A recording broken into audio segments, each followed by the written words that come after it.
Olá a todos, meu nome é Tarcísio, sou médico residente de psiquiatria do Hospital das Clínicas da Universidade Federal de Pernambuco. Hoje vou apresentar o tema síndromes psicóticas. Em relação aos conceitos, as síndromes psicóticas elas vão se caracterizar por experiências como alucinações, delírios, desorganização do pensamento e ou do comportamento ou um comportamento catatônico. Frequentemente, vai existir uma experiência intensa de estar sendo perseguido ou ameaçado, né? Essa sensação pode vir tanto de pessoas ou por forças estranhas, como se ou essas pessoas ou essas forças estranhas estariam perseguindo a pessoa, né? E aí isso geraria alterações evidentes na vida do indivíduo, desde a vida pessoal, familiar, social. Existem diversas definições de psicose, dependendo dos autores. Os autores de orientação psicodinâmica tendem a dar uma ênfase à perda de contato com a realidade e ou distorções muito marcantes na percepção e na relação com a realidade, né? Então, essa visão ela tem origem, né, nas noções de Freud e também no Bloiler, nos estudos de Bloiler sobre a esquizofrenia. O teste de realidade, que é a função do ego em avaliar e julgar de modo objetivo o mundo externo, estaria gravemente prejudicado na psicose. Do ponto de vista fenomenológico, esses autores eles vão formular que na psicose ocorrem alterações básicas na estrutura de experiência fundamentais, né? Então, por exemplo, o espaço e o tempo, né? Então, existe perda de elementos compartilhados do senso comum, né? Então ocorre uma transformação de como o indivíduo se dirige ao mundo e às pessoas, uma mudança no vetor de intencionalidade, né? Uma inversão do arco intencional da consciência. O que é que seria isso, né? O normal seria, através da nossa consciência, a gente se dirigir em relação ao mundo, né? E o que ocorre na psicose é que é percebido como o mundo se dirigindo ao sujeito, então o mundo invadindo a consciência do sujeito, né? Vai existir modificações profundas do eu corporal e do senso de agência do self, né? Isso aí, essas modificações profundas do eu, as modificações do senso de agência do self vão estar na base da psicose. Existem algumas características são conceituais, né, dentro da definição de psicose. Uma delas é que os pacientes psicóticos, eles geralmente têm um insight muito prejudicado, né? O insight seria a consciência da doença, né? Esses pacientes tendem a ter uma precária consciência da doença, né, em relação aos seus sintomas e sua condição clínica geral, né? Eventualmente eles até reconhecem alguns sintomas, mas vão atribuir esses sintomas a questões de estresse, a questões de ordem religiosa. É um transtorno, as psicoses, né, são transtornos graves, quase sempre muito graves, né, profundamente perturbador, tanto para o indivíduo quanto para as pessoas próximas. Agora eu vou entrar em cada transtorno, ou seja, nas subdivisões, começando pela esquizofrenia, né, que seria a principal forma de psicose, tanto em relação à frequência quanto em relação à importância clínica, né? No mundo, nós temos uma incidência anual de 15 a 42 casos por 100 mil habitantes, uma prevalência pontual no mundo de 0,4%. Né? O risco de ter esquizofrenia ao longo da vida no mundo é de 0,7%, no Brasil é de 0,8%. Né? Então, os dados vão indicar que o Brasil tem uma situação intermediária em termos de incidência e prevalência de esquizofrenia. Né? Existem alguns conceitos relacionados à esquizofrenia, então Kraepelin ele agrupou formas distintas de loucuras em uma entidade nosológica que nomeou, né, de demência precoce. Né? Essa denominação demência precoce veio porque ele observava que esses pacientes evoluíam de uma forma grave, progressiva, de forma muito rápida, né, e muito precoce. Então, eles demenciavam de forma precoce. Posteriormente, o Bloiler, né, ele vai propor o nome de esquizofrenia, dando ênfase à desarmonia interna do funcionamento mental e à quebra radical do contato com a realidade que o Bloiler notava nesse transtorno, né? O surgimento dos antipsicóticos eles mudaram bastante as possibilidades terapêuticas, mas alguns elementos, né, do construto nosológico e esquizofrenia permanecem com uma considerável estabilidade desde o CREP, Bloiler, até as visões, até as classificações atuais. Então, esses autores eles continuam tendo uma imensa importância para a nossa nosologia. Existem divisões, né, subtipos de esquizofrenia, né, que foram divididos ali no final do século XIX e início do século XX, né, os psicopatólogos da época distinguiram, né, em 4 subtipos: a esquizofrenia paranoide, catatônica, herberfrênica e simples, né? A paranoide ela se caracterizaria basicamente por alucinações e delírios, geralmente de conteúdo persecutório, né? A catatônica, o indivíduo teria alterações motoras com hipertonia, flexibilidade séria, negativismo, mutismo, entre outras características. Então, a catatonia seria uma síndrome mais motora, né? Teria manifestações mais motoras.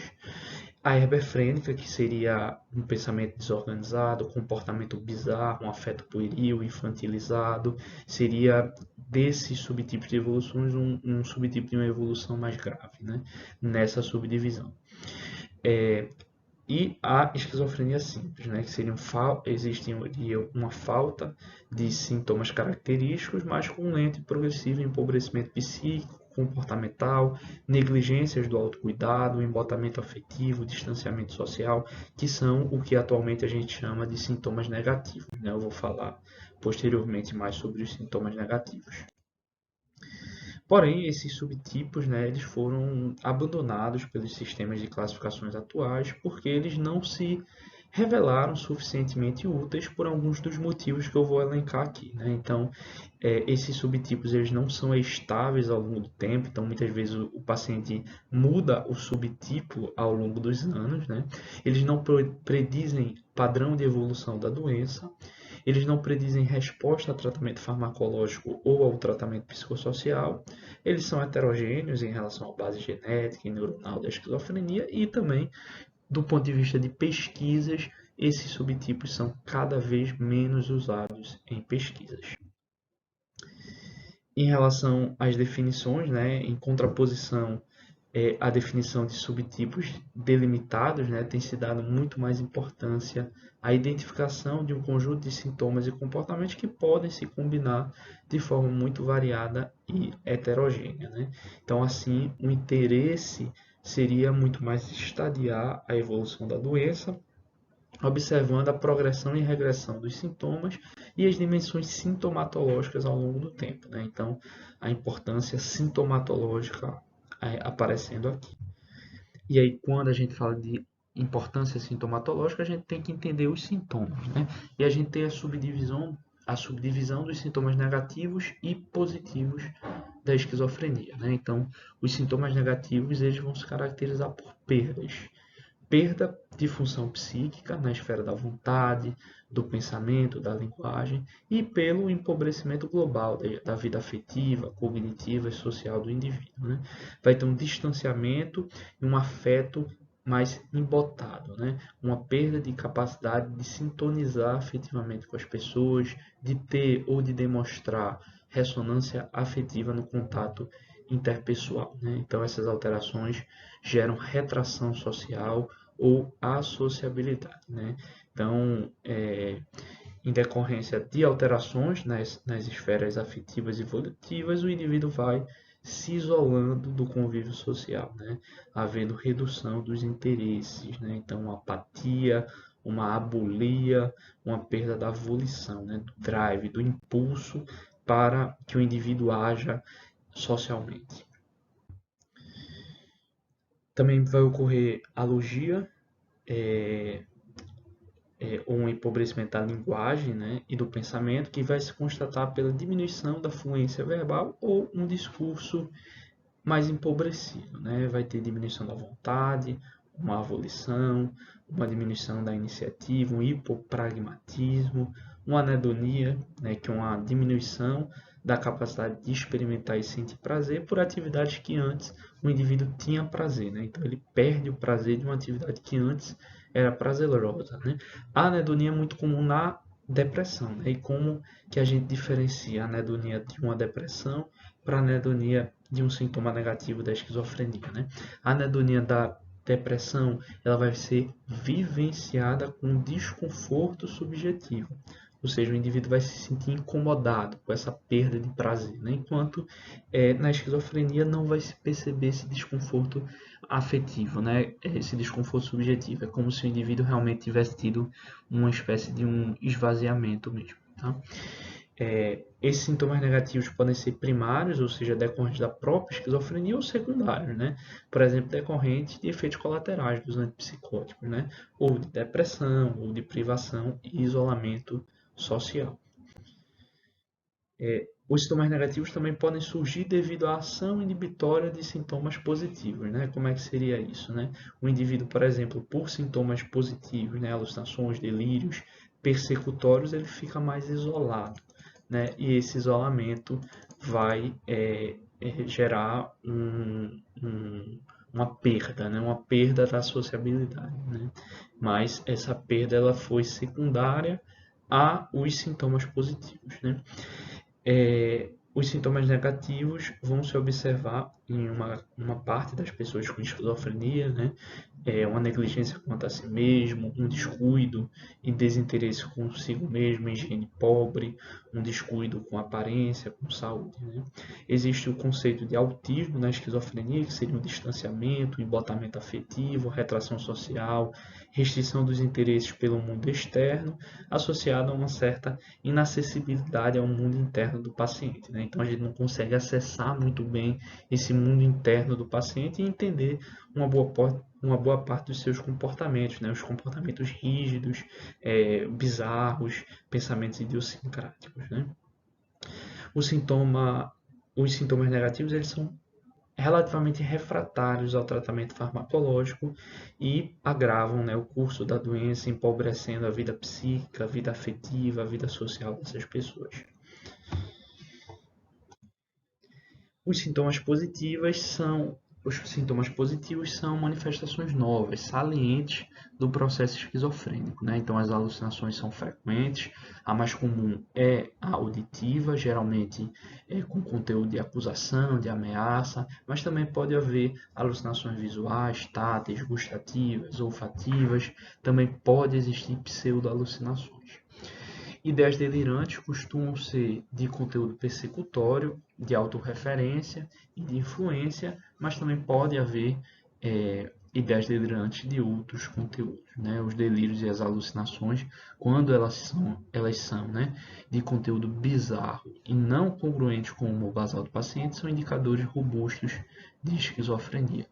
Em algumas condições, né, a gente pode ter por exemplo, numa mania ou numa depressão, né? Ou seja, alterações de humor do paciente, a gente pode ter, por exemplo, ideias que a gente chama de ideias deliroides, né? Que seria o delírio secundário ao quadro de humor, geralmente congruente com o humor que a gente chama, né? Então, um indivíduo deprimido, ou seja, com humor rebaixado, e um delírio secundário, por exemplo, de ruína, né? Ou de culpa, um delírio de culpa.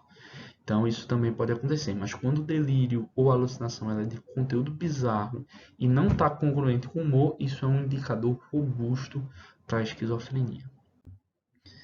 Existem os sintomas de primeira ordem de Schneider, né? São alguns sintomas positivos que teriam um peso maior para o diagnóstico de esquizofrenia, e aí eu vou elencar alguns deles, né? Então, a percepção delirante, que seria uma percepção normal, recebe instantaneamente uma significação delirante, né? Então, essa vivência delirante ocorre de forma simultânea ao ato perceptivo, né?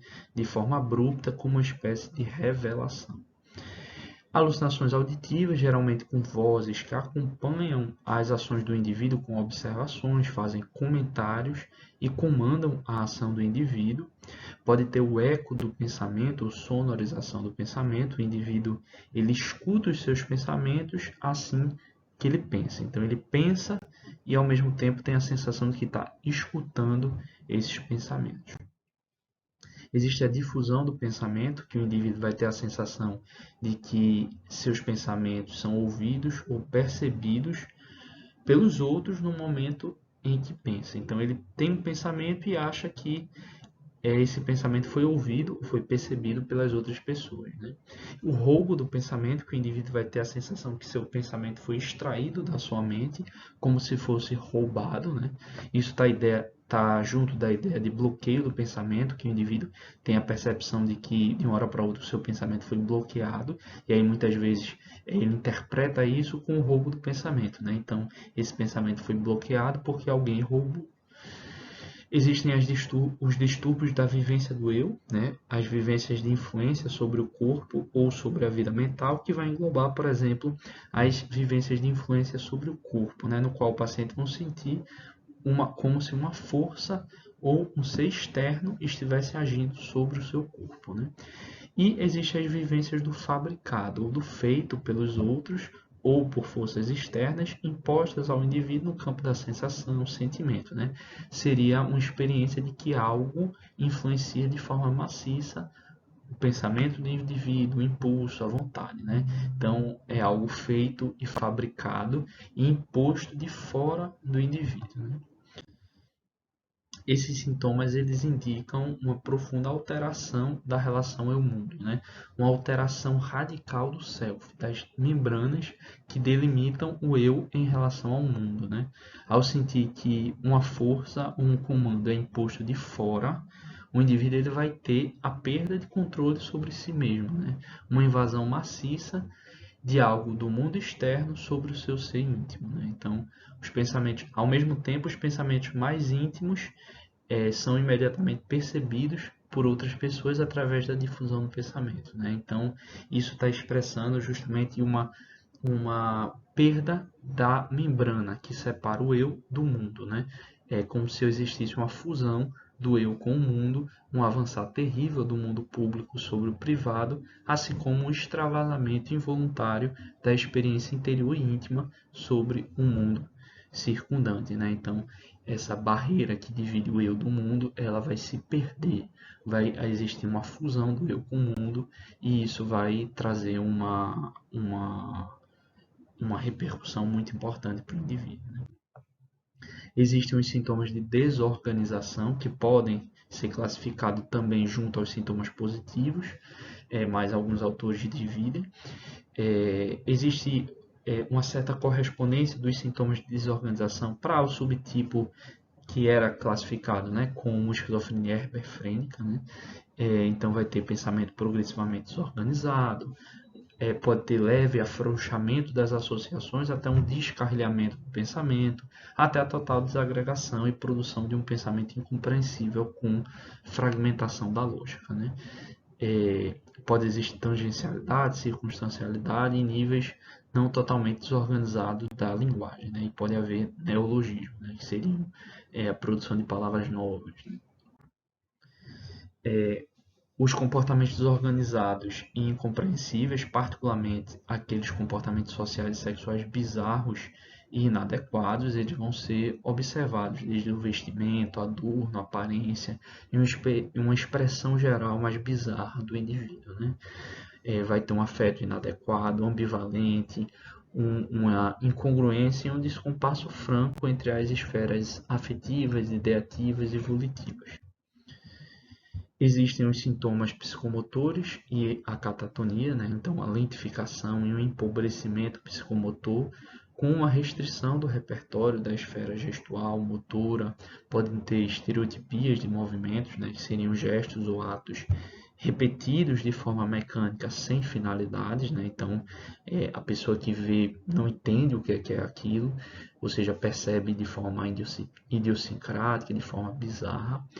Podem ter maneirismos, né, que seriam gestos complexos, repetidos, que parecem ter um objetivo e significado para o indivíduo, mas que são percebidos pelo observador também como excêntrico, como bizarro, né? Então, a diferença da estereotipia para o maneirismo, na estereotipia, esse movimento não teria finalidade. No maneirismo, teria finalidade, mas é percebido de forma totalmente excêntrica, né? Na catatonia, né, mesmo com nível de consciência preservado, o indivíduo pode ter estupor, né, que seria a redução ou ausência de atividade motora, mutismo, negativismo. Existe na catatonia a flexibilidade séria, né, ou catalepsia, o paciente fica na posição que se coloca, né, mesmo se contra a gravidade, então você levanta o braço do indivíduo, o indivíduo deixa o braço levantado, o indivíduo pode estar deitado com o travesseiro, você tira o travesseiro, ele mantém o pescoço levantado do mesmo jeito, né? Então seria catalepsia, né? A ecolalia, que seria o indivíduo repetir de forma mecânica as palavras do interlocutor. Ecopraxia seria repetir mecanicamente o ato dos outros. E pode ter alternâncias entre lentificação, estupor e momentos de maior agitação psicomotora aparentemente motivada, né? Que seria o furor catatônico.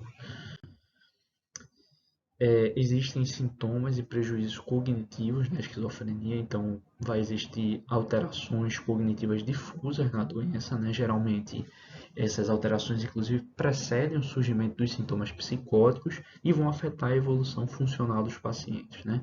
Muito frequentemente acometem a maioria dos indivíduos, né, acometidos pela esquizofrenia, e vai incluir domínio de atenção, memória, velocidade de processamento, funções executivas frontais, né? Então, esses prejuízos cognitivos também vão gerar alterações na vida social, socioafetiva do indivíduo.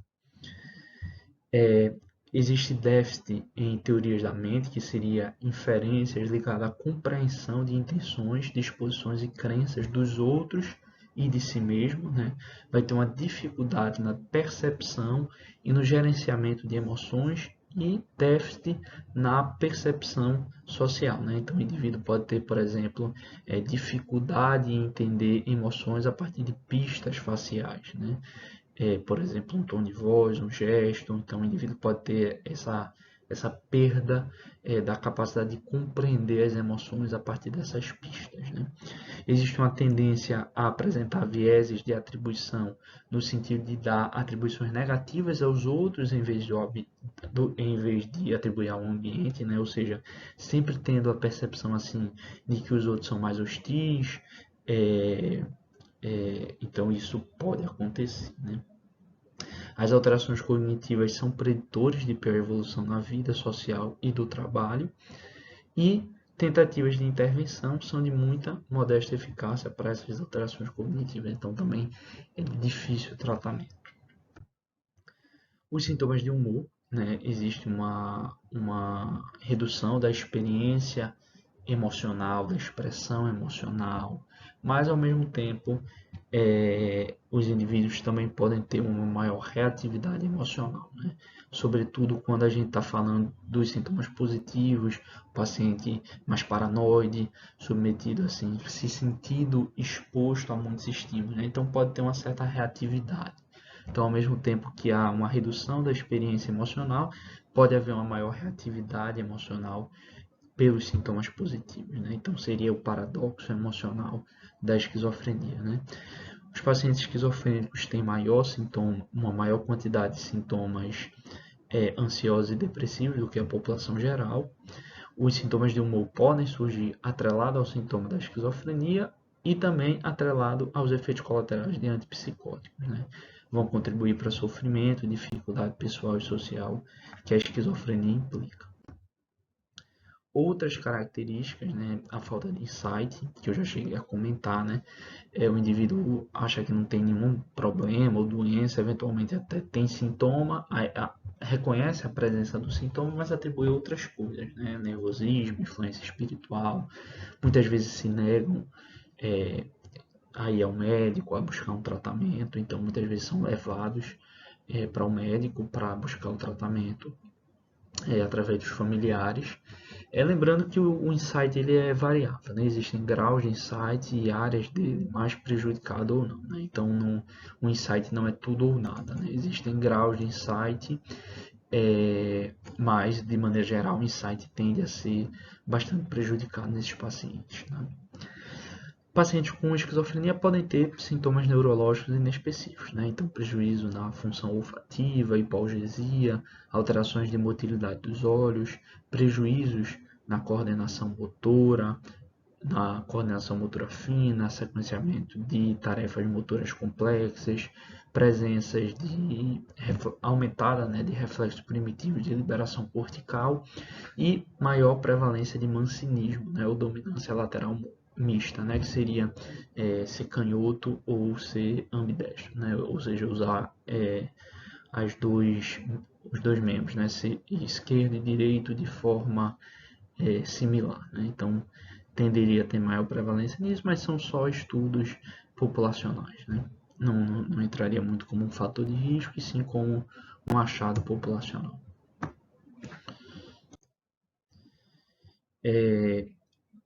Muito frequente em pacientes com esquizofrenia, obesidade, doenças cardiovasculares, maior prevalência de tabagismo e uso de substâncias nesses pacientes. Eles vão viver, né, os pacientes com esquizofrenia, em média 15 a 25 anos a menos do que a população em geral, né, tanto pelas condições físicas de adoecimento e os hábitos de vida de maior risco à saúde, mas também por maiores taxas de suicídio, né? Pode ocorrer comportamentos violentos em algumas fases específicas da doença, mas lembrando que isso é exceção, tá?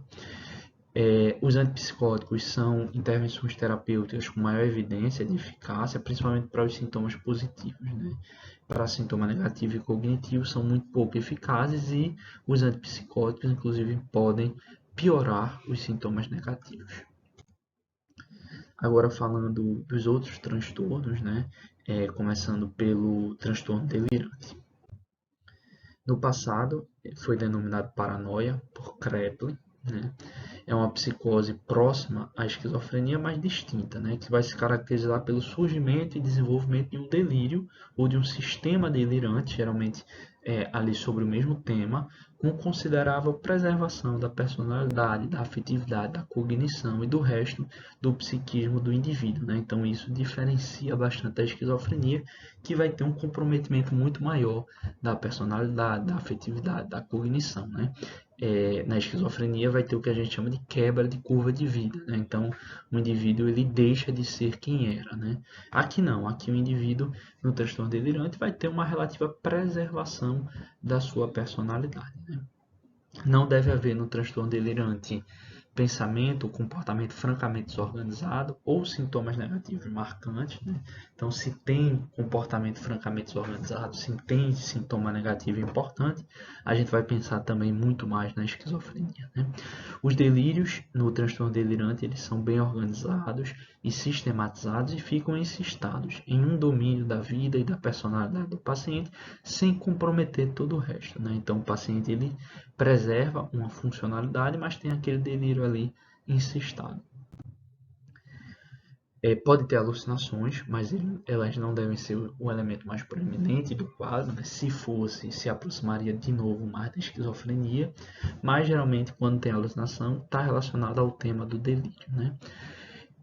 Pode ter alteração de reconhecimento, falsas identificações de pessoas, né? Geralmente associadas ao tema do delírio, né?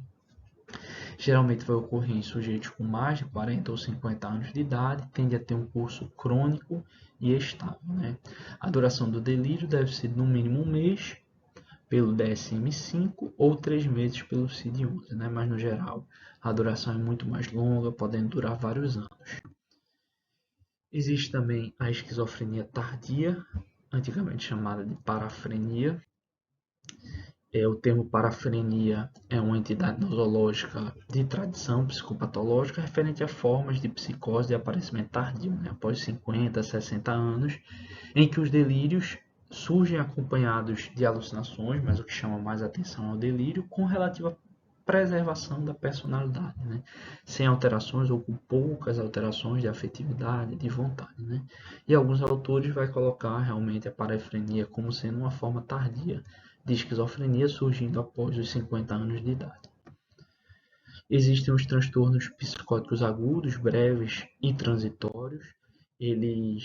O paciente vai ter um quadro psicótico semelhante à esquizofrenia, mas de surgimento bem agudo, geralmente eclode e alcança a máxima gravidade em até 2 semanas, né? Também tem uma remissão, vai ter aqui uma remissão rápida dos sintomas, dias ou semanas, e não vai implicar uma deterioração de oração, de vida social ou um empobrecimento psíquico em forma de sintomas negativos ou perdas cognitivas, né? Então, vai ser, como o próprio nome diz, mais breve, né, o transtorno. A duração não deve ultrapassar 3 meses pela CID-11 ou um mês pelo DSM-5, né, mas de modo geral dura poucos dias a um mês. Vai existir, após o episódio psicótico, um retorno completo ao nível de funcionamento anterior à eclosão dos sintomas psicóticos agudos. Uma parte desses casos, né, surge após estressores evidentes, por exemplo, um assalto, um acidente, morte de parentes ou de amigos. Vai ser um quadro bem florido, com ideias delirantes, paranoia, alucinação visual, auditiva, confusão mental, turbulência emocional, ansiedade acentuada. Então, é um quadro que a gente chama de polimórfico e também pode ter sintomas catatônicos. Os sintomas tipicamente mudam bastante, tanto em relação à natureza quanto na intensidade de um dia para o outro ou no mesmo dia. E os indivíduos vão ter um melhor prognóstico se os sintomas eles foram mais exuberantes e rapidamente mutáveis, sobretudo em casos de início bem agudo, né, e com estressores desencadeando o quadro. Então, quando tem um estressor fazendo um início agudo e sintomas exuberantes, o indivíduo tende a ter um melhor prognóstico, né? E diagnóstico diferencial, o transtorno de personalidade cluster B, borderline histriônico, podem fazer quadros similares a isso, transtorno de personalidade esquizotípico, TEPT, transtorno dissociativo e o transtorno afetivo bipolar também entraria nesse rol de diagnósticos diferenciais. O transtorno esquizoafetivo, então no transtorno esquizoafetivo vai existir um grupo de pacientes, né, que não podem ser compreendidos nem classificados nem plenamente no campo da esquizofrenia, nem no campo de um transtorno de humor grave, né? Mesmo aqueles com sintomas psicóticos, né? A ideia de haver uma psicose intermediária entre a esquizofrenia e as psicoses afetivas é uma ideia antiga. O transtorno esquizoafetivo se caracteriza pela presença de sintomas proeminentes requeridos para o diagnóstico da esquizofrenia em conjunto com os sintomas típicos de um episódio para depressão maior, de mania ou de episódio misto, né? Então, para a CID-11, a concomitância de pelo menos um mês. E falando do diagnóstico pelo DSM-5 agora, para o DSM-5, o transtorno esquizoafetivo ele vai se caracterizar pela concomitância de sintomas evidentes de esquizofrenia associados a sintomas suficientes para o diagnóstico de transtorno depressivo maior ou, no caso de episódio depressivo maior ou de episódio maníaco, né? Então, vai ter a concomitância de sintomas para esquizofrenia e sintomas afetivos, né? Seja depressão, seja mania. Entretanto, para diferenciar o transtorno esquizoafetivo dos quadros de depressão ou mania psicótica, no transtorno esquizoafetivo vai precisar ter pelo menos 2 semanas de delírio ou alucinações, ou seja, de psicose, na ausência de episódio depressivo maior ou de mania. Então, é importante esse critério, ou seja, os pacientes com transtorno esquizoafetivo, eles precisam ter, no curso da doença, pelo menos 2 semanas de psicose, com delírios ou alucinações, sem depressão, sem mania, ou seja, sem um quadro afetivo. Além disso, né, os episódios de depressão maior ou mania devem estar presentes na maior parte de duração do transtorno. Então, a fonte utilizada foi o livro Psicopatologia e Semiologia dos Transtornos Mentais, do Paulo Dalgalarrondo, terceira edição. Obrigado a todos.